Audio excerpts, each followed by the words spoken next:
Si vous êtes collectionneur, vous êtes sûrement déjà demandé comment étaient organisées les ventes en salle. Vous avez peut-être déjà acheté tantôt une figurine, un objet de la para-BD, tantôt un album ou une carte de vœux. Il y a Tintin. Eh bien nous, aujourd'hui, on va vous montrer ce qui se cache derrière ces fameuses ventes en salle, ces fameuses ventes aux enchères, comment les lots sont réceptionnés par les experts, comment ils sont estimés, comment ils sont photographiés, mis en valeur après dans les catalogues. Allez, on va voir tout ça.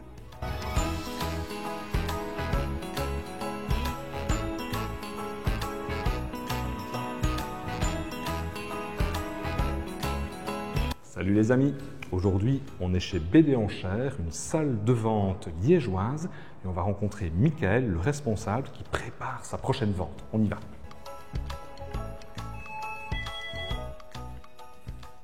Salut Michael. Bonjour Jonathan. Voilà, bonjour Bara. Je suis venu avec ça Bara. va bien? Comment ça va? Enchanté. Ça va très bien, vous aussi? Ah bah écoute, très bien, tu es en Super. pleine préparation de ta prochaine vente là? Oui, tout à fait. Donc là, on a une partie des lots qui vont être proposés le 22 septembre avec ce beau catalogue et notamment ces 300 premiers lots consacrés à Hergé et à Tintin. Allez, tu vas nous en dire un petit peu plus parce que j'ai vraiment envie d'en savoir davantage sur BD Enchères et sur la manière dont tu organises ton métier, dont tu organises les ventes en salle et les ventes online, on en parlera. Super. Je Eh bien, suis. suis-moi, il n'y a pas de Allez, souci. on va commencer tout de suite. J'ai préparé quelques petites questions. Oui, Tu vois, parfait. hein, bon, C'est très bien. Et je vois que toi, tu as préparé des objets Voilà. dont tu vas nous parler. Exactement. Le fameux catalogue de la vente de septembre. Oui. Alors, la première question, elle est évidente, c'est est-ce que tu peux nous parler un petit peu de l'histoire de BD Enchères Oui. et de ton travail? Oui. Alors BD Enchères est né il y a maintenant pratiquement 15 ans. Pardon, à l'époque, nous avions un magasin et nous avons commencé notre première vente aux enchères au magasin. Très vite, on a senti le potentiel et la demande du marché et on a développé petit à petit les ventes au point de ne plus pouvoir les faire dans le magasin et donc on a dû se déplacer et nous avons migré alors ici au Palais des Congrès où nous avons maintenant nos bureaux et les salles dans lesquelles nous organisons les ventes. D'accord. Et en quoi consiste ton travail d'expert, de bande dessinée, de responsable de salle de vente quand on t'amène des objets? Allez, on va partir ici. Je vois qu'il y a un album, il y a de la para-BD. Oui, Bon. tout à fait. Qu'est-ce que tu fais? C'est quoi la démarche pour donner un prix au vendeur? Il vient du nord de la France pour vendre cette magnifique lampe des années 1800. Bonjour. Bonjour. Bonjour Pascal. Jean-Pierre. Donc Pascal, vous nous apportez une lampe. En fait, c'est une lampe qui est très très précieuse pour moi. Elle compte énormément. Elle a été de génération en génération dans ma famille. Elle date de plusieurs siècles, plusieurs millénaires. Pardon si je vous coupe Pascal. Pourquoi vous la vendez cette lampe si elle tient vraiment à vous? Oui, la question se pose. En fait, j'ai besoin d'argent pour une opération très très grave. Allez, ça j'en étais sûre. Ne comptez pas sur moi pour chialer. Alors, l'expert, vous Nicolas, qu'est-ce que vous en pensez de cette lampe? Eh ben écoutez, c'est une très jolie lampe, hein. Non, attendez, vous foutez de ma gueule. C'est tout? En tant qu'expert, vous pouvez juste me dire que c'est une très belle lampe. Vous avez pas la date, au moins je ne sais pas d'où elle vient. Ah oui, la date, oui. Eh bien écoutez, moi à regarder là, cette lampe comme ça, à voir ses moulures, je dirais que c'est une lampe qui date à peu près de 1713 avant JC. Oh non, je pense pas. Si. Non, non, vraiment pas. Bah si. Alors, est-ce qu'on peut la mettre éventuellement comme ça? Cassé. Elle est pas solide, hein. C'est pas solide votre truc. Vous l'avez cassée? Elle était déjà cassée. Ah non. Pascal, ce qu'on va faire, c'est que vous allez repartir avec votre lampe parce qu'elle est cassée et on ne vend pas les objets cassés. Je vous en supplie. Au revoir Dominique. Non, il s'appelle Pascal. Pardon, Pascal. Au revoir Pascal. Alors, à partir du moment où le déposant nous a laissé ses objets, effectivement ses albums, ses objets, ses originaux, on va faire énormément de recherches, des recherches qui doivent être assez localisées dans le temps. Donc on ne va évidemment pas rechercher des références de prix de vente qui ont eu lieu il y a 10 ans, le marché n'étant plus du tout comparable à cette époque-là. Et donc on va établir à l'aide de différents sites des références de prix et on va pouvoir de cette manière-là donner une estimation de prix final que nous estimons et établir également un prix de réserve dont on pourra certainement reparler un petit peu plus tard, qui est vraiment inhérent aux opérations en vente aux enchères. Extra. Alors, est-ce qu'il est possible de faire de bonnes affaires dans les ventes en salle? signée en creux. C'est une œuvre d'une qualité exceptionnelle. Et nous commençons les enchères à 400 000 francs. Allez, asseyez-vous, monsieur. Non, non, s'il vous plaît, voulez-vous dire à Madame Mauger... Une petite seconde, s'il vous plaît. 650 000. 700, monsieur, qui vient d'arriver. Monsieur du milieu, 700. 725. 725, monsieur. 725 000 à ma droite. 750 000 à monsieur en face. 750 000, 750 000. 775. 775, madame, 700. 800 000 à ma gauche, monsieur. 800 000. 875. 875. 900 000 pour le monsieur qui... J'adjuge à monsieur au milieu à 900 000 francs, adjugé à 900 000 francs. Comment ça, le vase de Galets? J'ai acheté cette horreur 900 000 francs. Enfin, Bertrand, vous me tenez plus sur vos jambes, vous avez bu ou quoi? Mon vase, j'étais tellement content. Mais enfin, monsieur, c'est quand même vous. Quoi que c'est moi qui? C'est quand même pas moi qui ai cassé mon vase. Un vase de 900 000 francs, c'est une catastrophe. Merde, vous êtes chiant. Qu'est-ce que je vais dire au vendeur, moi, tenez? Non, mais ça, je ne sais pas, parce que dans l'état où il est, moi, je ne suis plus preneur. Hein. Alors oui, c'est encore possible, contrairement à ce qu'on pourrait penser, c'est encore possible puisque nous ne sommes pas maîtres du prix final. Évidemment, comme je le disais, il y a un prix de réserve, mais on essaye d'être le plus attractif possible et d'avoir des prix de réserve qui sont très accessibles, ce qui fait que c'est la concurrence qui va créer le prix final. Et évidemment, comme dans toute chose, eh bien parfois, comme on dit, un lot passe un peu au travers et il y a moyen quand même de pouvoir acquérir des pièces à des prix très raisonnables pour compléter sa collection. Vous savez que ça c'est la différence avec les figurines ou les bandes dessinées, les objets vendus en boutique, c'est qu'ici il y a une estimation, oui, mais finalement c'est le marché qui va quelque part régulariser et corriger si les prix montent beaucoup ou moins. Tout à fait. C'est pour ça qu'on parle souvent à nos clients de ne pas être à l'abri d'une bonne surprise. C'est-à-dire que si toutes les étoiles sont bien alignées, eh bien, effectivement, vous pouvez avoir un lot qui explose complètement et qui, effectivement, va peut-être faire 2 fois son estimation. Et le lot suivant, on se remet un petit peu des émotions et il passe un peu au travers. Et là, vous avez de la chance et vous l'avez au prix de départ. Donc, effectivement, il y en a un petit peu pour tous les goûts, pour toutes les bourses. Et il y a toujours du suspense. Ah oui, c'est ça qui est chouette. Il y a toujours l'adrénaline, voilà, quand on est en salle. Voilà. Il faut lever son petit carton ou enchérir en ligne. Bon. Ça reste un jeu. Hein. L'enchère reste un jeu modéré, bien entendu. Il faut pouvoir se fixer ses limites et les respecter. Mais ça reste un jeu. L'enchère, c'est toujours de savoir... ceux qui aiment la compétition, c'est de savoir... Il n'y aura qu'un seul vainqueur au bout du compte. Est-ce que tu peux nous montrer... Tu as préparé pour notre venue des objets. Tout à fait. Qu'est-ce que tu peux nous en dire? Justement, ce sont des objets qui, j'imagine, seront proposés lors de ta prochaine vente. Tout à fait. Voilà, celle du 22 septembre. Oui. Nous, on aura l'occasion de refaire un petit reportage lors de la vente spéciale RG de février, puisque chaque année, tu es connu pour proposer une vente en salle consacrée uniquement à l'univers d'RG. Tout à fait. Et donc, ces objets, quelle a été la démarche quand tu les as reçus? Qu'est-ce qu'ils ont de particulier? Alors, on va commencer par l'album. Quand on a reçu l'album, la première chose qu'on va regarder, bien évidemment, c'est l'état général de l'album, puisque les exigences des collectionneurs pour les salles de vente sont élevées, ce qui est tout à fait logique. Et donc, c'est le privilège que nous avons, c'est de pouvoir proposer et recevoir des albums de qualité supérieure. Donc, globalement, on va regarder l'état complet de l'album, avant, arrière, intérieur, et on va voir s'il est éligible pour une vente aux enchères. Ensuite, le travail va se faire à partir de la cotation de l'album et on va faire des recherches sur cet album aurait cassé grande image, c'est vu proposer sur la dernière année 8 fois en salle de vente. On va faire une moyenne des estimations et des prix atteints et on va faire un rapport avec l'album que nous avons et la qualité de celui-ci et établir nous-mêmes une estimation et un prix de réserve pour le déposant. D'accord. Ça, c'est pour les albums. Le travail n'est pas forcément très éloigné en ce qui concerne les objets. Donc, on va, par exemple, prendre l'idée d'un Pixie simple. Et donc, ici, on va recevoir un Pixie Tintin. Et ce qu'on va faire, c'est une première chose, constater... On a déjà un petit numéro. Voilà. Qu'on a un certificat et une boîte d'origine. Ensuite, comme pour les ouvrages, on va déballer soigneusement et nous allons essayer de voir si l'objet présente des défauts. Et donc ici, en l'occurrence, on peut voir que en l'analysant, Mhm. il est de très très bonne qualité. Oui. Après, c'est facile également avec les objets Pixie, puisqu'il existe une cotation officielle, et qu'à partir de cette cotation, eh bien, on va pouvoir faire une estimation très facilement, et le prix de réserve eh bien, va se faire en fonction de cette estimation, et en fonction du déposant, bien entendu.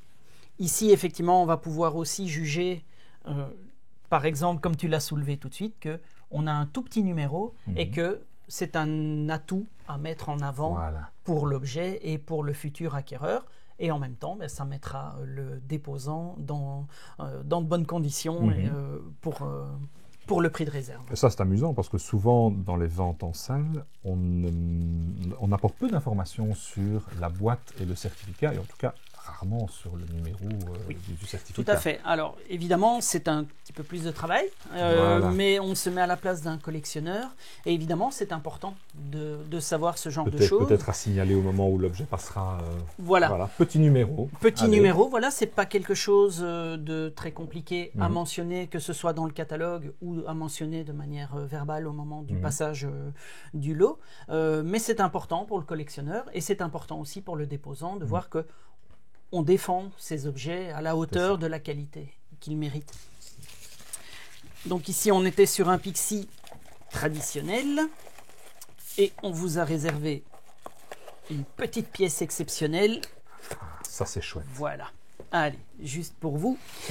Donc ici, dans le catalogue qu'on présente, on a la chance de pouvoir vous proposer un certain nombre de prototypes.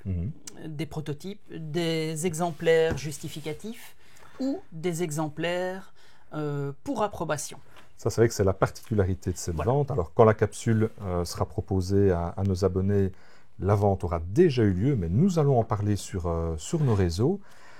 Et cette vente-ci, elle a la particularité de proposer un certain nombre de prototypes, ce qu'on ne voit en général jamais. Voilà, En tout effectivement. cas, dans cette quantité et dans cette qualité, avec à chaque fois, en tout cas le catalogue est très clair, une description complète et la possibilité de faire la différence entre la pièce qui a été vendue. C'est ça, exactement. Et On a proto. voulu qu'on puisse comparer directement les deux objets et bien montrer les nuances qu'il pouvait y avoir. Parfois, elles sont flagrantes, parfois, elles sont assez minimes, et donc avoir les deux pièces pour comparaison était très intéressant. Effectivement, les prototypes ressortent rarement sur le marché, d'abord par leur quantité. Bien entendu, il en existe très très peu, et en règle générale, on n'en a pas non plus une telle quantité dans un seul catalogue. Donc on a une chance inouïe de pouvoir proposer effectivement un tel ensemble. C'est vraiment une qualité de prestige. Allez, montre-nous Alors, ça, s'il te plaît. On va vous sortir une des pièces S'il te plaît. les plus intéressantes, je pense, dans les prototypes. C'est la fameuse boîte de la Lune, dans laquelle nous avons regroupé la quasi-totalité des prototypes qui existent pour cette boîte. Et donc, voilà, on va se retrouver avec... peux ? Oui, bien sûr, bien entendu. Avec toutes ces pièces qui sont en plus ici Donc là, on a connues. le proto du nuage, Voilà, le Milou. Waouh. le Milou, un des deux Dupont. Voilà, voilà. Nous avons bien entendu le Tintin. Eh bien, ça, c'est intéressant de noter que souvent, les prototypes, parce qu'on en retrouve beaucoup sur le marché, Bien sûr, dont on peut soupçonner raisonnablement qu'une majorité sont des pirates. bien sûr. Ici, la peinture, elle est patinée, elle est Voilà. on sait que ça n'a pas été peint Il n'y a aucun la doute. semaine dernière. Voilà, il n'y a aucun doute sur l'authenticité de ces pièces. La source, pour nous, est connue et reconnue, donc aucun problème à ce niveau-là. Et effectivement, on peut très clairement faire la différence entre les pseudo-prototypes qu'on vous propose à l'heure actuelle. Rien que par la mise en couleur, on voit une très nette différence. Quant à la qualité de finition, etc., c'est très très clair aussi. Donc, Ils sont on a magnifiques. évidemment la boîte décor, et effectivement, c'est à ce jour la seule boîte connue qui regroupe uniquement des prototypes. Et donc, pour ceux qui connaissent, évidemment, vous verrez qu'il y a des différences sur le Milou avec son casque qui est mat, la fusée dont la tige est jaune et le socle est brut, non pas noir, mais brut. Donc ça, c'est vraiment l'exemplaire qui a été fabriqué avant sa mise en couleur. Le casque argenté de Tintin, et effectivement, tous les autres prototypes, eux, sont connus. Alors évidemment, sur les prototypes, il est hors de question d'avoir des exigences de qualité. Fatalement, on ne peut pas avoir des prototypes et dire « non, je vais attendre le prochain à l'état neuf ». Ce n'est pas possible. La plupart du temps, il n'existe qu'un seul prototype. Je dis bien la plupart du temps, puisque des prototypes comme le prototype de la Castafiore est connu pour 5 exemplaires. L'idée n'était pas de proposer un produit en parfait état, prêt à être commercialisé. Il fallait simplement avoir l'approbation. C'est ça. Voilà. En fait, ici, l'idée, c'est d'avoir un objet, de proposer cet objet, de dire parfait, il nous plaît, on peut le faire, ou bien on peut le faire, mais il faudra changer la couleur de telle ou de telle pièce. Ce qui est le cas, par exemple, du Milou, ici, ou de la fusée, par exemple. Donc ça, c'est vraiment une des pièces exceptionnelles qu'on va proposer. On a la chance d'avoir des prototypes dans cette vente en Pixie, en Aroutchev et même en Leblond de Lienne.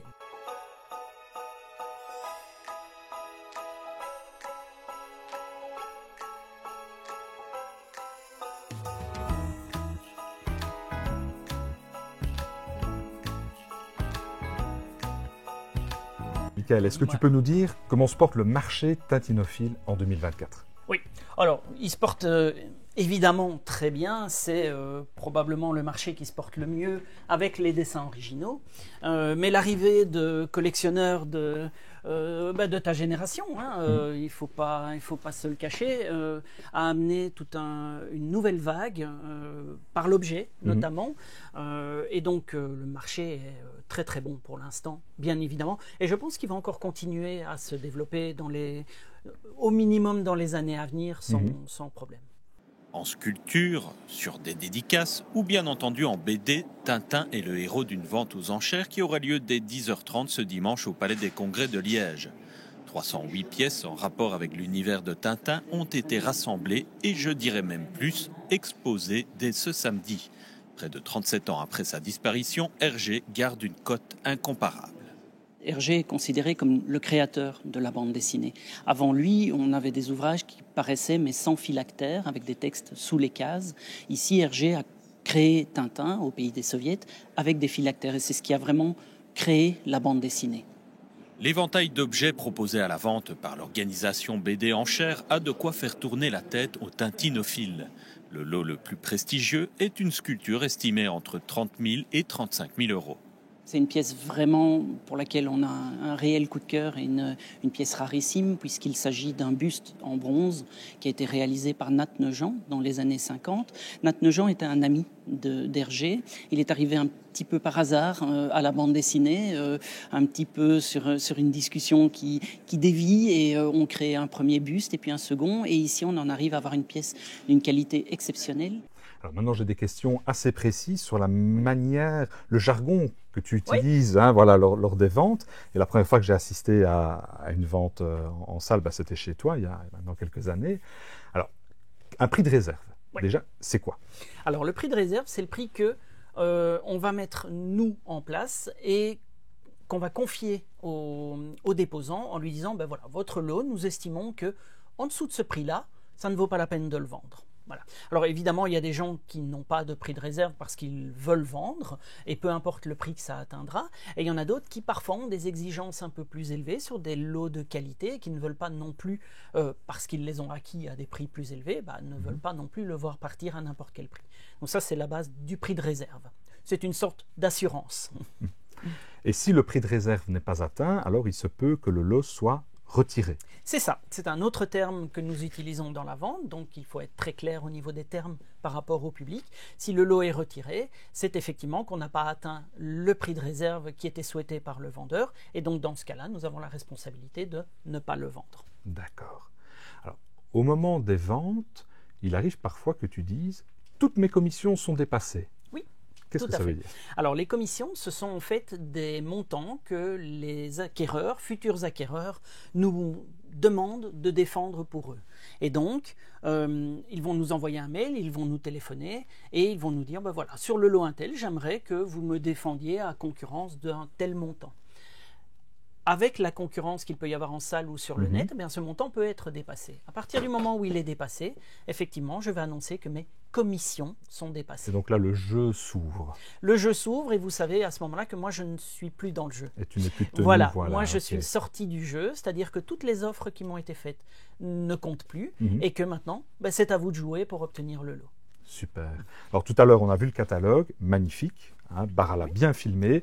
Tout à fait, merci beaucoup. Voilà, quelque chose de chouette aussi, et c'est l'occasion d'être ici, évidemment, c'est que tu puisses nous montrer, voilà, cette petite pièce, c'est là que les photos sont prises, des objets, des albums, des planches, pour après être dans le catalogue. Tout à fait, en fait ici c'est une toute petite pièce et qui va renfermer tous les trésors du catalogue, puisque effectivement on fait toutes nos photos nous-mêmes et toutes les photos sont contractuelles désormais dans nos catalogues, et donc effectivement on utilise cette box pour faire les photos, parfois pour les objets un petit peu plus volumineux on doit utiliser d'autres espaces, mais voilà, c'est ici que on va élaborer ce catalogue en fait, ou les sites internet d'ailleurs, nos ventes at home, les photos sont également réalisées ici pour la plupart. Donc voilà, c'est pas très grand, mais ô combien important. Et du coup, tu parles des ventes at home, donc rapidement, il y a les ventes cataloguées, et puis il y a les ventes en ligne. C'est ça. En fait, on a deux secteurs d'activité, les ventes cataloguées avec les lots valeureux, de qualité supérieure, et les lots, j'allais dire tout public, eh bien ça c'est pour les ventes at home, des ventes qui, là pour le coup, démarrent toutes au même prix, et donc tout le monde a sa chance. Donc c'est pas forcément cher une vente aux enchères en ligne, les frais sont réduits, et donc c'est très intéressant quand on veut compléter une collection, ou démarrer une collection qu'on ne connaît pas par exemple. Bah, tu as déjà en partie répondu à la dernière question que j'allais te poser. Qu'est-ce que tu dirais à un collectionneur, jeune ou moins jeune, qui hésite encore à passer le pas de la vente aux enchères? Aux enchères. S'il devait venir chez toi dans les prochaines semaines, les prochains mois, qu'est-ce que tu lui dirais pour le convaincre? Alors je lui dirais qu'effectivement, les ventes aux enchères, c'est pas forcément des lots qui sont très chers. Même dans nos catalogues, on peut trouver des lots à 50 € qui sont donc abordables pour la plupart des collectionneurs, pour démarrer une collection.